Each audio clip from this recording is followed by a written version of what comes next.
I missed you guys. I'm so excited for this next panel. I see that this is a packed house. People are still pouring in right now, which you'd love to see it. So without further ado, let's let them hear us throughout the entire building. And please, welcome to the stage, Mr. Charlie Cox!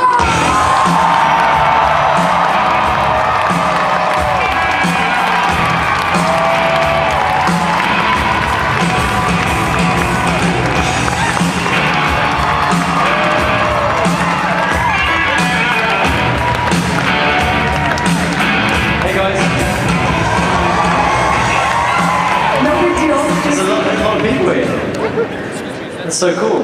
Like, and a very friendly, incredible bunch, too.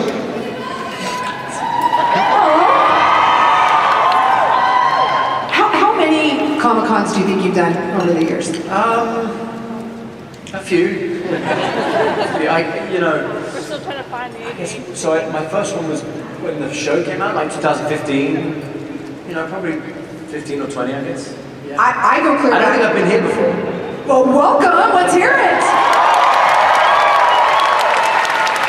I go clear back to the Stardust days as a huge, giant motivator.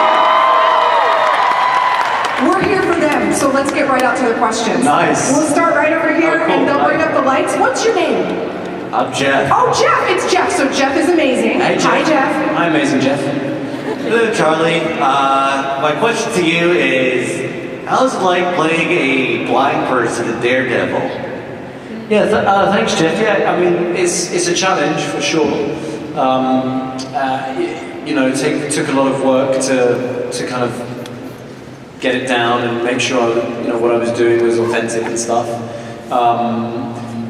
It's one of the coolest things about playing this character is, as a byproduct, the relationship I've built with visually impaired community is really cool.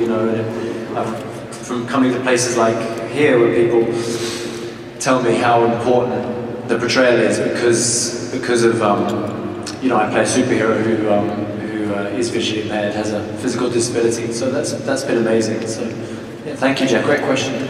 Thank you.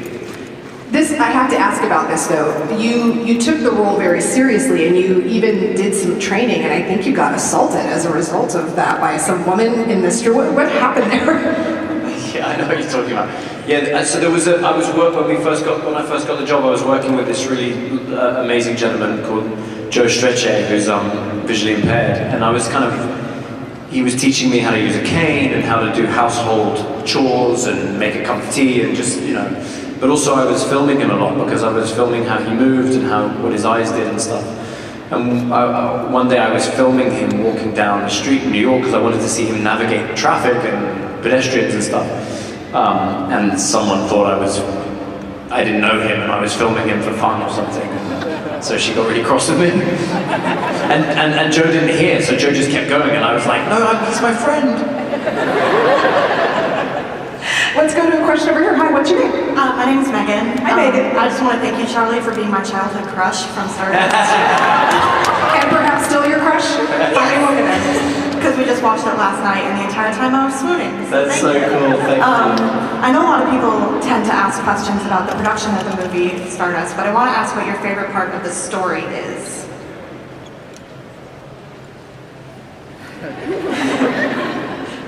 I haven't seen it in a while. Just from what you remember.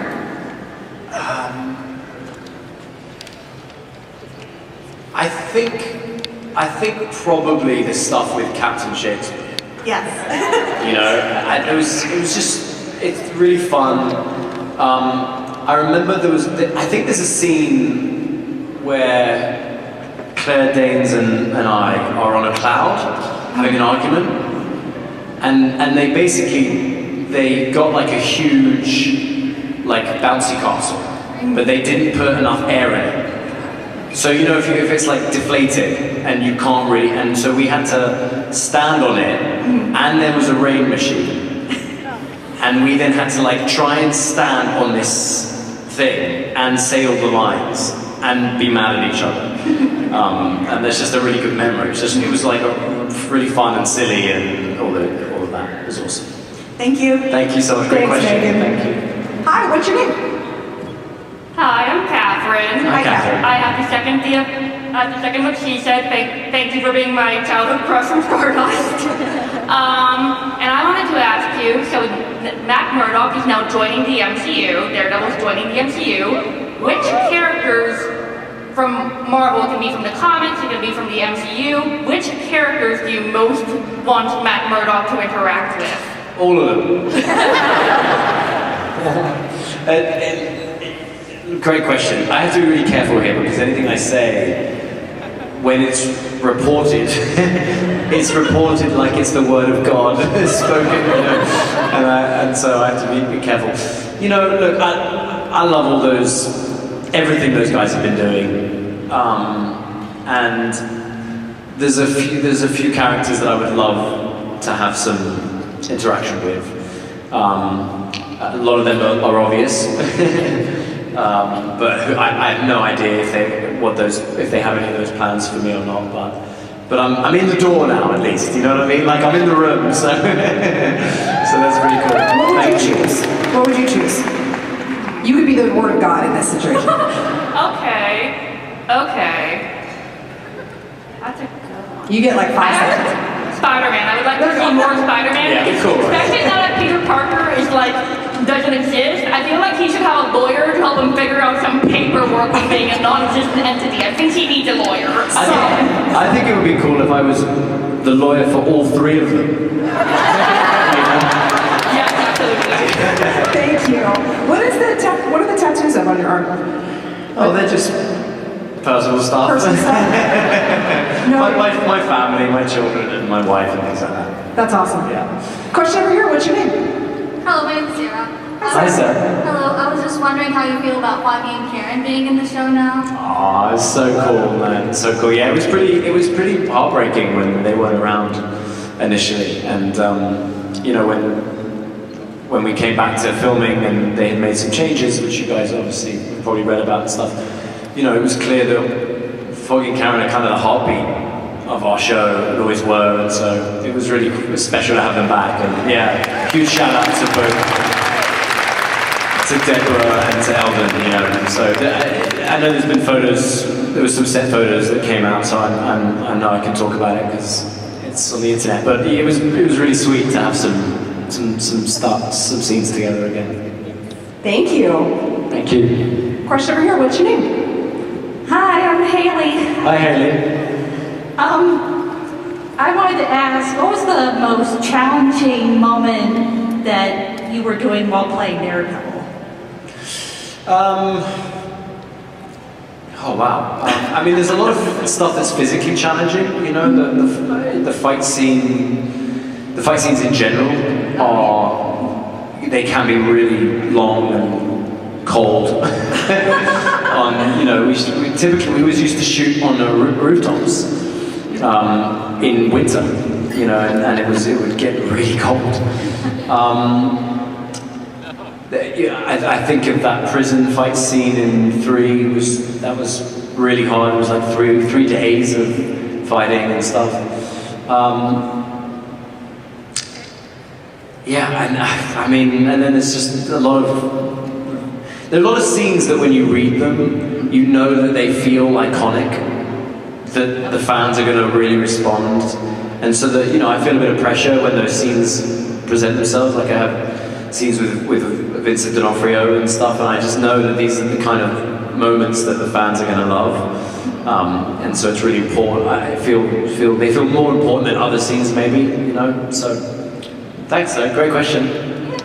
It's funny because you hear actors often talk about how you're shooting in one of two ways. You're either sweating to death or you're frozen. That's it. It's never just pleasant, ever. Question over here. What's your name? I am Anne.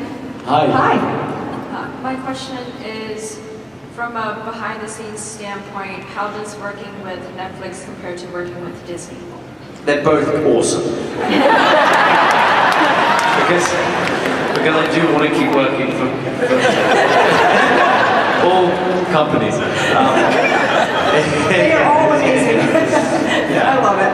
Hi. what's your name? Hi, I'm Noah. Hi, Noah. Hi. So obviously the MCU is very secretive, and Kevin Feige is always breathing down everyone's necks, trying to keep people quiet. But is there someone in your life that you feel like you kind of just abandon that secrecy with, and just tell them everything as you know it? And if you feel like that question's going to get you in trouble, then what is it like keeping that from keeping all the secrecy from everyone? That's a great question. Yeah, I'm like, I forget what people don't know. You know, so I get really nervous. Even just like someone's a minute ago asking about Foggy and Karen, and I have to like think, do people know that? Is that? And then I'm like, oh yeah, they've photos, so okay. I mean, I tell my wife everything. I mean, I'm hoping she's trustworthy.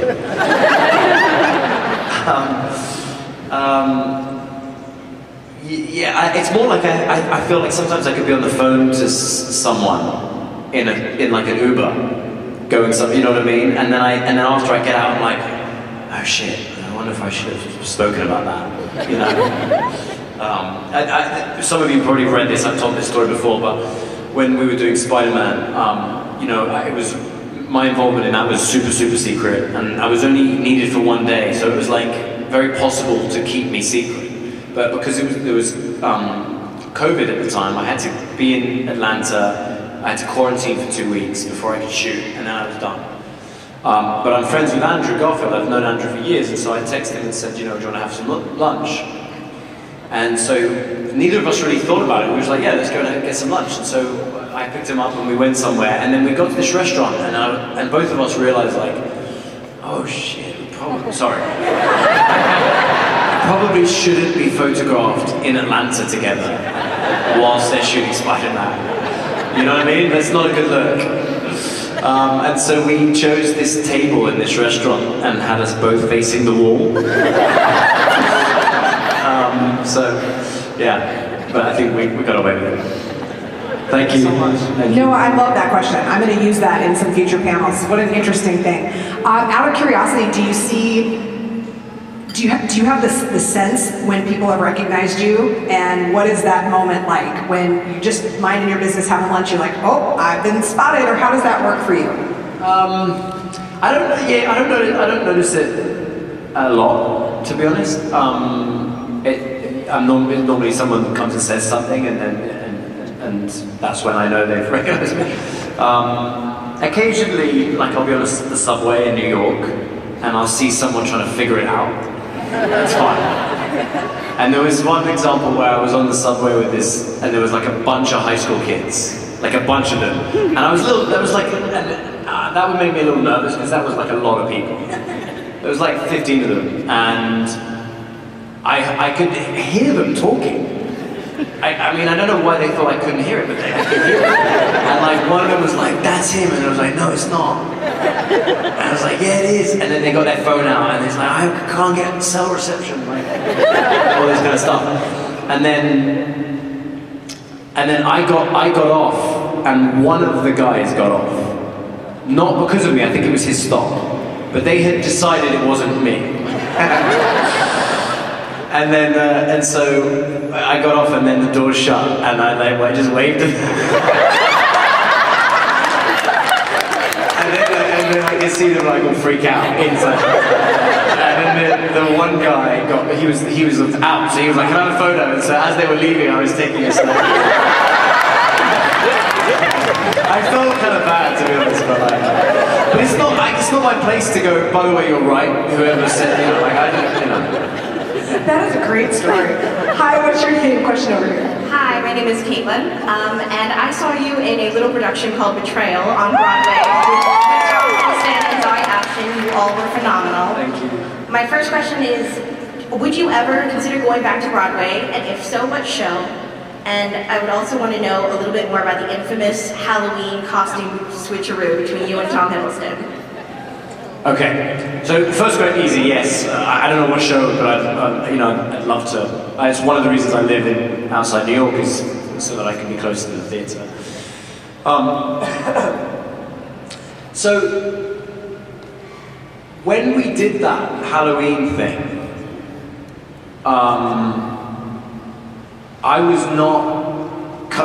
Daredevil was done for me as far as I'm concerned. Like the show was over.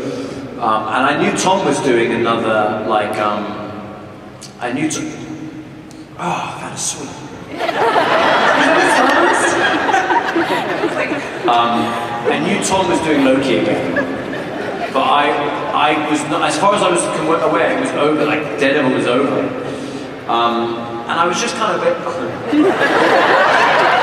I really needed that. If I ever am on stage with you again, I will bring Star Wars. I really needed that. That was a good feeling. So I was a little nervous because I didn't want to just seem like I was trying to encourage Marvel, to pick us up. But so we called them. We called Marvel and said, "Can we do this?" And they sent us the costumes. I mean, the Halloween costumes.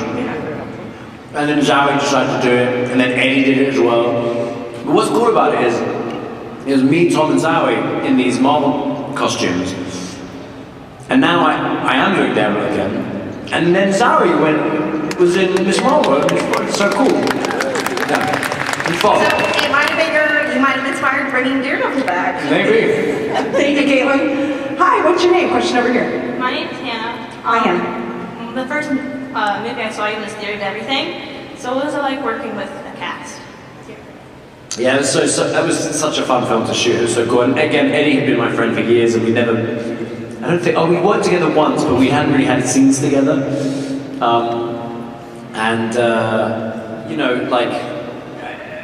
It's like one of the joys of any job is when you get to work with, to collaborate with your friends.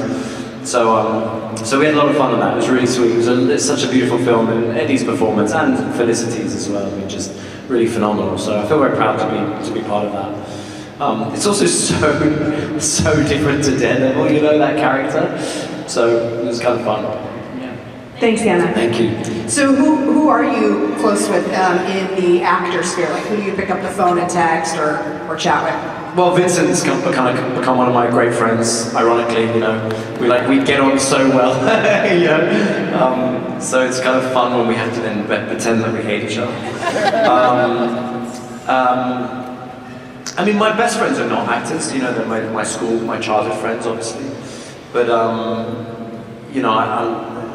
lot of the Brits, we all know each other.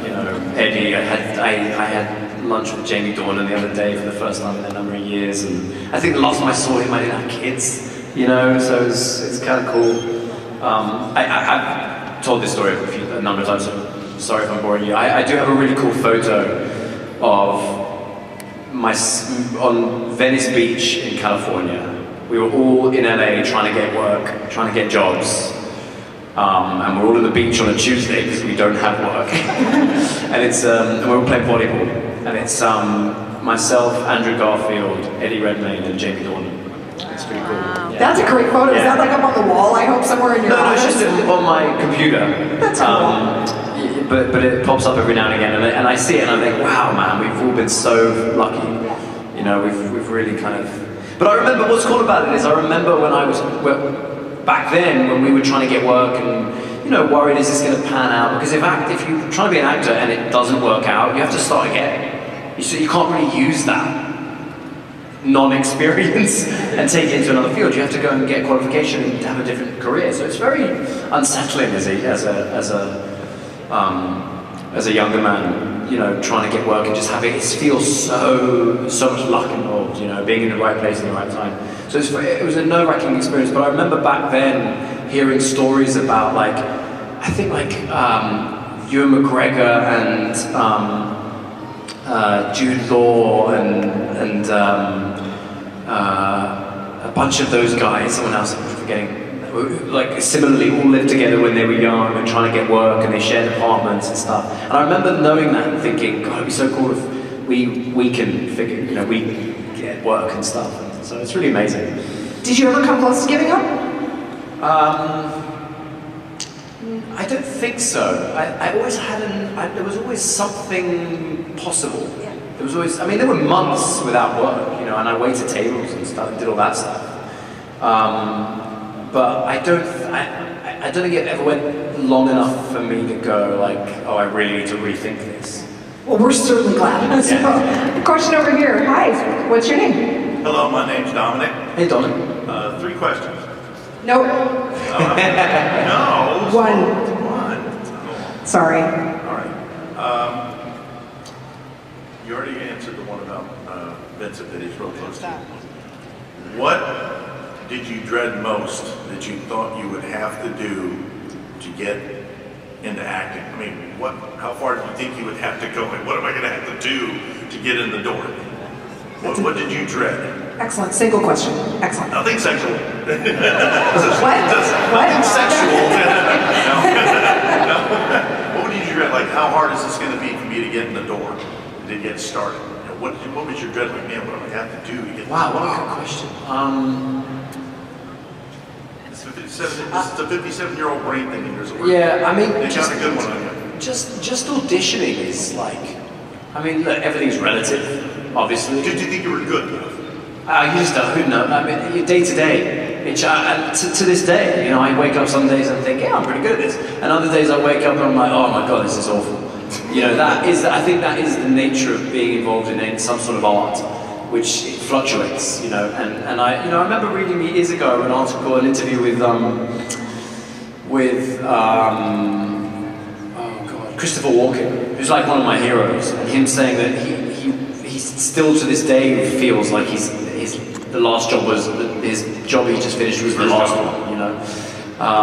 So I think you have to get pretty comfortable with feeling insecure about stuff. That they're going to be let down. Let down, but also that you'll. It just does feel to me at least that there's a lot of luck involved. You know, being in the right place at the right time has certainly been a theme for my career, and you have to just chalk that up as you know, good luck, and work hard obviously, and you know, all the rest of it. Make sure you're prepared and stuff. But in terms of, I still dread auditions. If I have to audition for something, I can't sleep. I hate get nervous and stuff. I mean, if any of you guys out there have done anything like that, a casting call or audition, it's like, it's hard, you know. Thank you, Vincent. Thank you. Can you do a Christopher Walken impersonation? I can't, no, okay, you know, I was no. like, I gotta ask. I love it when people can. When they're good at it, they're really good. Bradley Cooper's one is really, is it Bradley Cooper's? It is. So good. Yep, absolutely. Hi, question over here. What's your name? Josh. Hey, Josh. I was just wondering, one of my all-time favorite scenes of the Daredevil series was the hallway fight scene from season 1. I'm just like, how many days did that take you to film? That was one day. One day? Yeah, because it's a wonder, so it was one day. But I mean, obviously the stunt team were rehearsing it with the camera department for, you know, a couple of days leading up to it. But it was just a one-day shoot. Yeah, and that was very early on. It was like in the second week of production. So at that point, I hadn't learned many of the stunts at that point. So I was like, I was not involved in that one as much as I was in others. That was mostly Chris. That's very cool. Thank you. Thanks, Josh.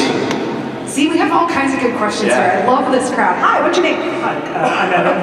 Hi, Evan. First, up until a few months ago, I worked for the American Bar Association Commission on Disability Rights. So basically, disabled lawyers were a thing. So that's your so poster cool. was up on the wall in my office. It's kind of our unofficial mascot for 7 years. So wicked. On behalf of disabled lawyers, thank you.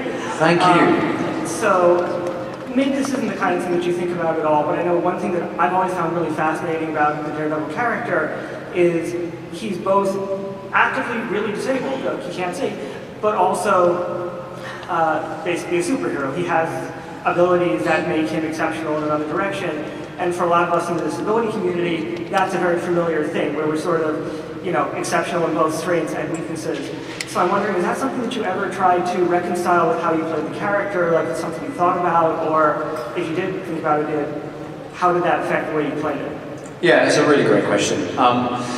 So there's a lovely quote. I don't know who said it first, but there's a lovely quote which is "the wound is the gift." I don't know if you've ever heard that before, but the idea behind the things that hurt you end up being the things that make you stronger and make end up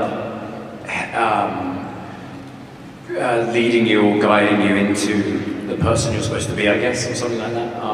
And I think that Matt Murdock is a really good example of that. You know, the wound ends up being the gift for him in a very literal sense, and obviously for most of us it's more metaphorical, but with him it's literal.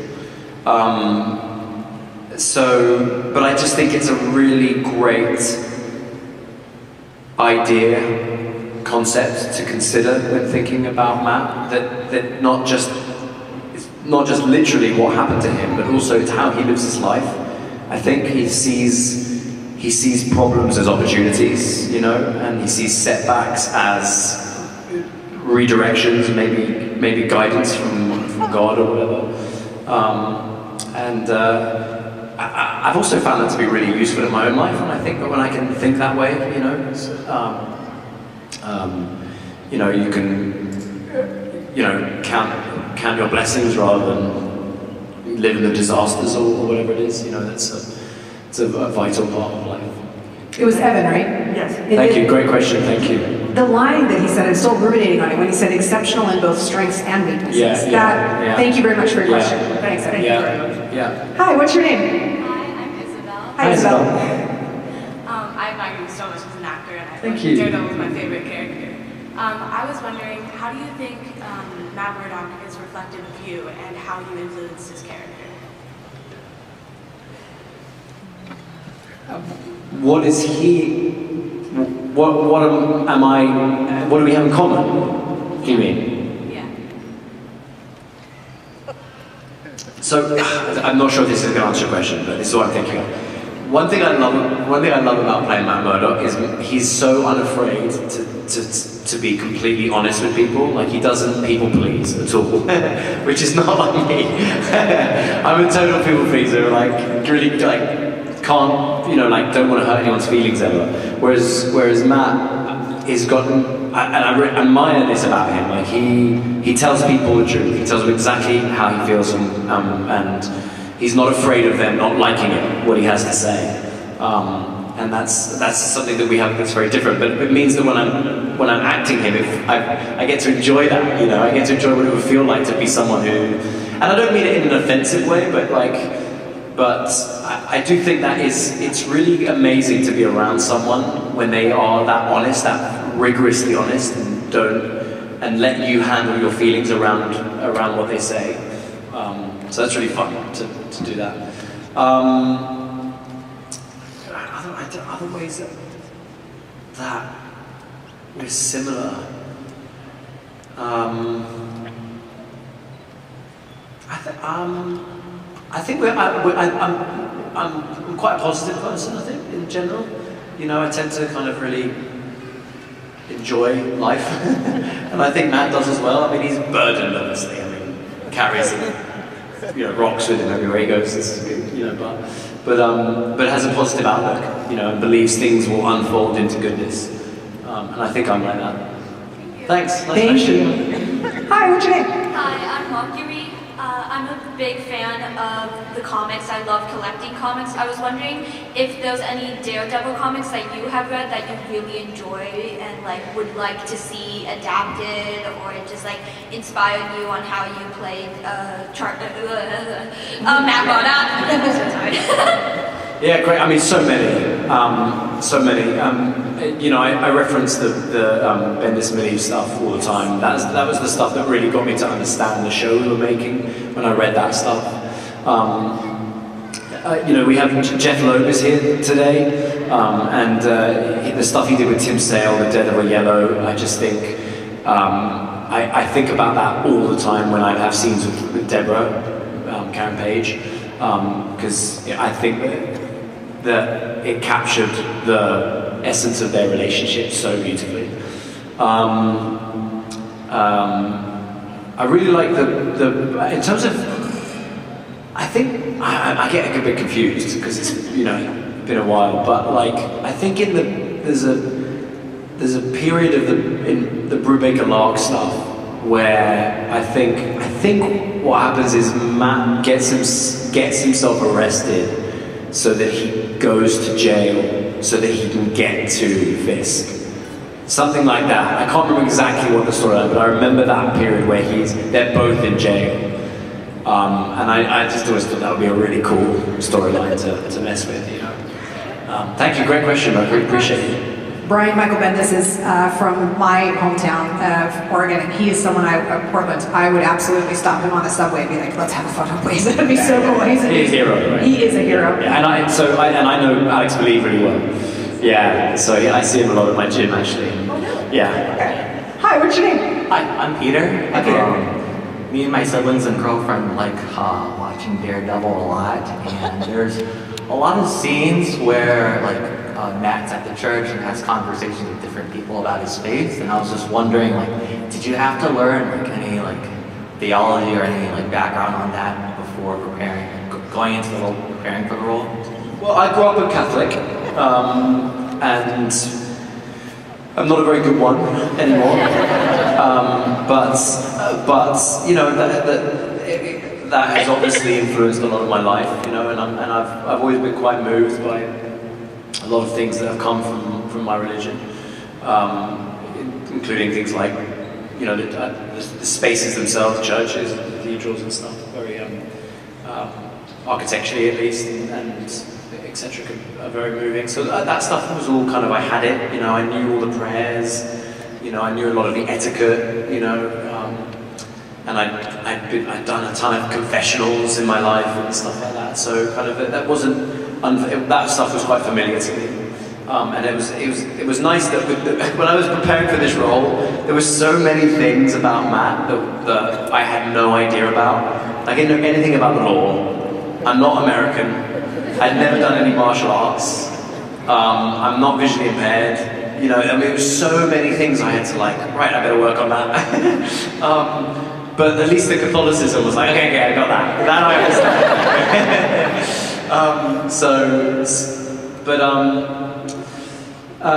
But it's, you know, fun. It's fun to. I don't think I've. Oh no, I have. I played a priest once. I played a priest twice.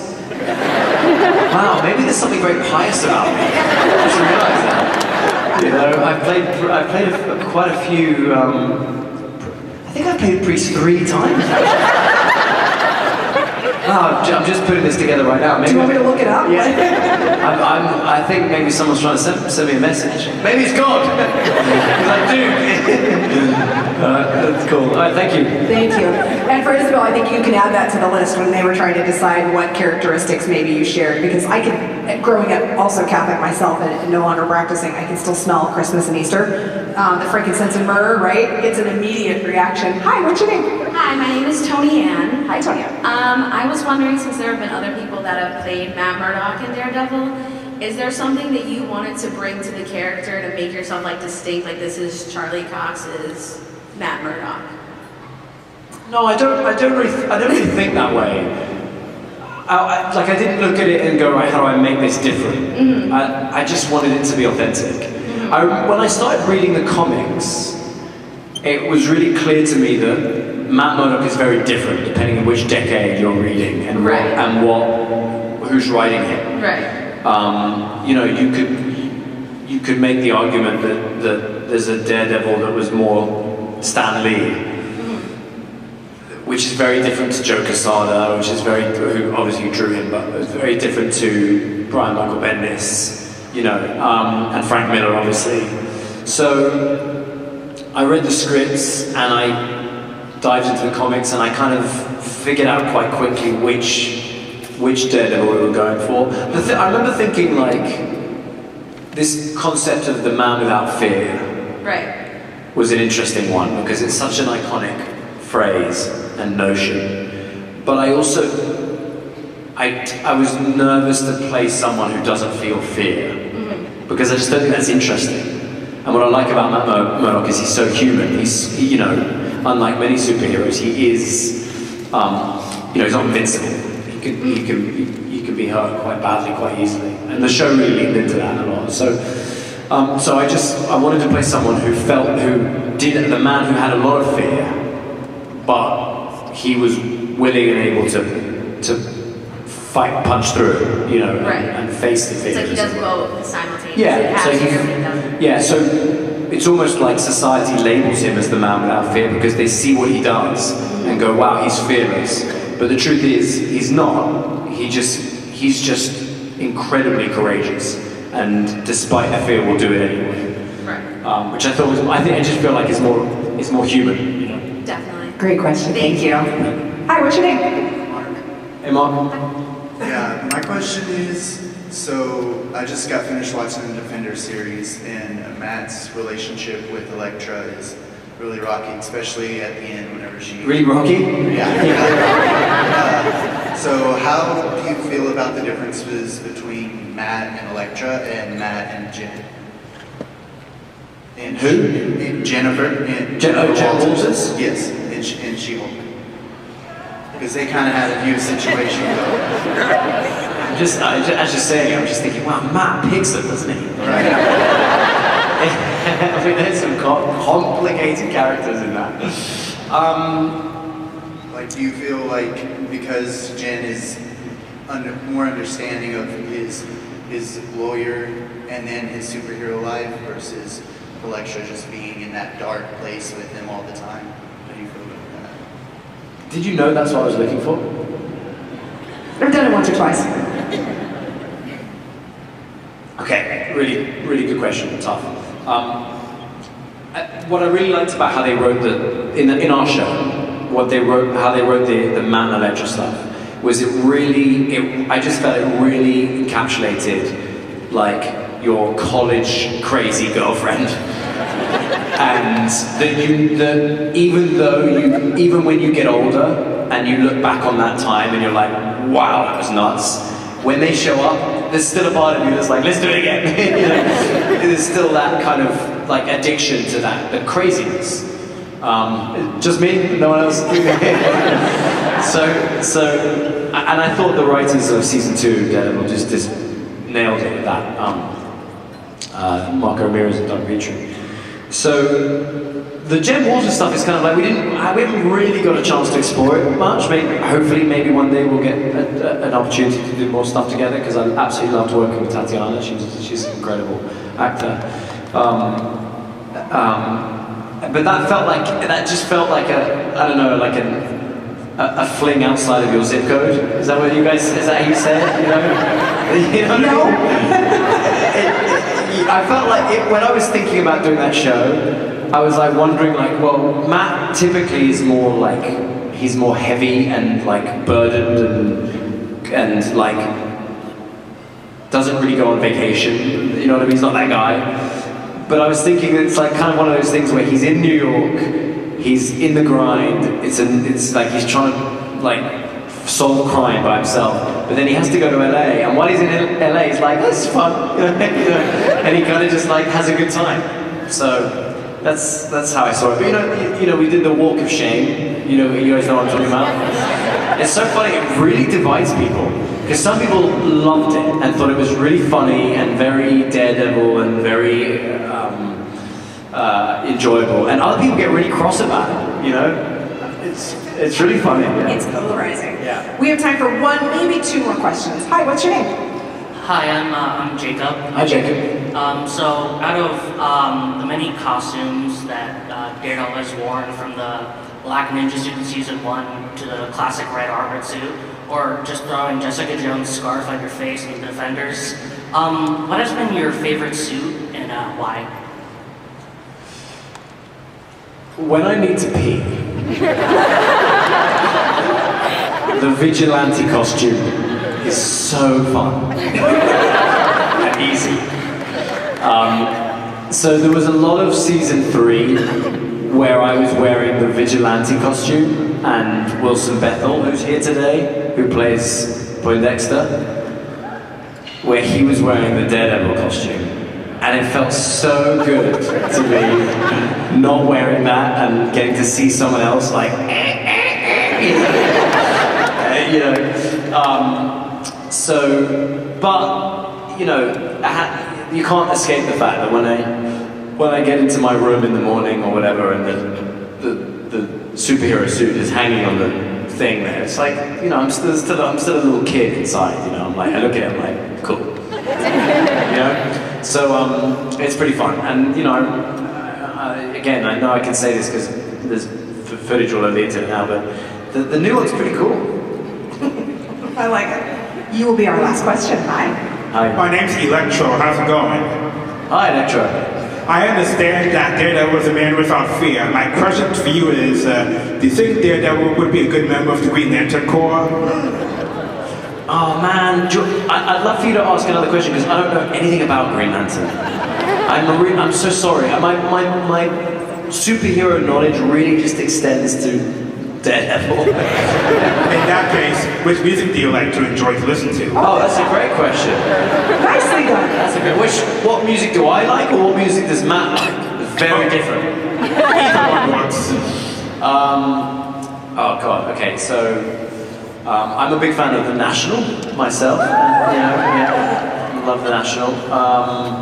And I always think that Matt likes listening to I think he likes classical music when he needs to lower his adrenaline and adrenaline levels and calm down. But I always think of him as listening to Interpol or Joy Division, that kind of stuff. I don't really know why.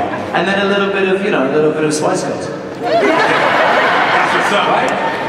That's what's up. Do you know what I mean? Tell me what you want. He puts that on in the morning, in the shower. A little Spice Girls. My question for you, and this is where we'll end things, is do you have the red glasses? So when we were doing one of the seasons, there was an auction at the American Foundation for the Blind, and they asked me if I could donate anything, and I went to production and I said, can we donate something? And they gave me a set of the red glasses that I had worn in the show. So I donated them for the auction. So me and my wife showed up at this event, and there was all these things that had been donated, and everyone was mingling and having cocktails and putting, there was a trip on a yacht or a dinner with someone or 2 nights in this hotel, that kind of stuff, right? And one of the lots was the red glasses from Daredevil. It was and I had them framed, and I donated that to raise money. When everyone went to dinner, so the auction closed, dinner was at 8:30. The auction started at 7:30, dinner was at 8:30, but the auction closed at 9:30 when it was dessert. And when we went into dinner, the price for the glasses was $200. And I was like, what? The Daredevil glasses. So when it got to dessert, I went to the toilet and I went back in to see where it was at, and it was at $300. So I bid $500. And then so at the end of the night, they called out the winners. They were like, I won my own glasses.